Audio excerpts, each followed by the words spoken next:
Бытует мнение, что красивый поставленный голос – это голос актера дубляжа или диктора, тогда, когда вы разговариваете буквально как колонка Алиса.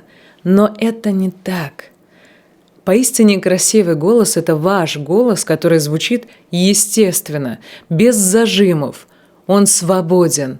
Он окутывает вас своим звуком. Он глубокий, и это тот голос, которым вы можете управлять. Когда по щелчку пальцев вы можете стать серьезными, убедительными или, наоборот, яркими, радостными или веселыми. Когда вы можете просто стать грустными и позволить своему голосу задрожать. Красивый голос – это даже ошибки, запинки. Это жизнь.